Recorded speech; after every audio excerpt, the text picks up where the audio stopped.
नमस्कार। मैं doctor Rajeev Sharma, chairman orthopaedics at Moolchand hospital.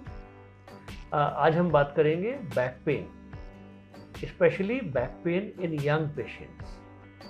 किस वजह से बैक पेन तकलीफ देता है और क्या क्या उसके कारण हैं और किस तरह से उस बैक पेन को ठीक किया जा सकता है। तो अभी हम commonly happening low back pain की बात करते हैं, जिसमें पीठ के लोअर पोर्शन में दर्द होता है। अक्सर ये दर्द सिर्फ बैक में नहीं रहता बल्कि लेग्स की तरफ भी रेडिएट करता है, और कुछ लोगों में जहाँ ज़्यादा तकलीफ होता है वहाँ पर पैरों में सुन्नाहट भी होता है। Common back pain is because of the some muscle strain. जो पीठ की मसल्स हैं उसमें किसी तरह का खिंचाव आ जाए, किसी तरह से जिम एक्टिविटी में या किसी और तरह की डे टू डे एक्टिविटी में वज़न उठाने से ये commonest type of the back pain है।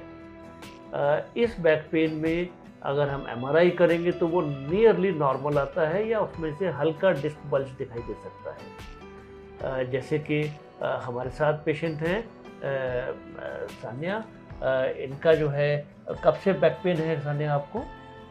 More than 2 weeks now. More than 2 weeks now. Yeah. So this is the common occurrence that short duration back pain may be radiating to one of the thigh, but not causing much of the sensory or neurological symptoms.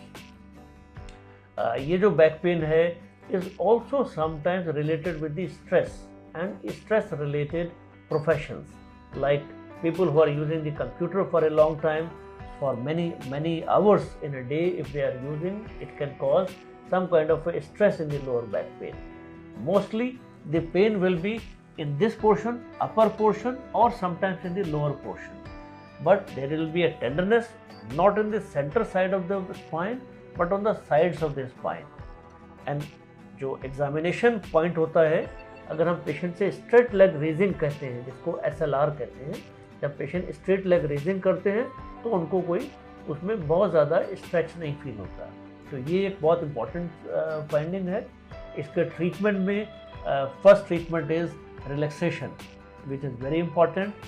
Not doing any exercises till the time pain is controlled.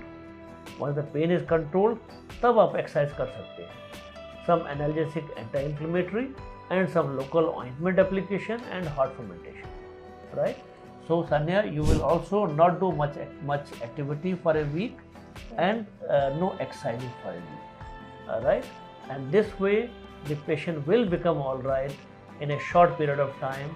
Total recovery time usually is about 3 to 4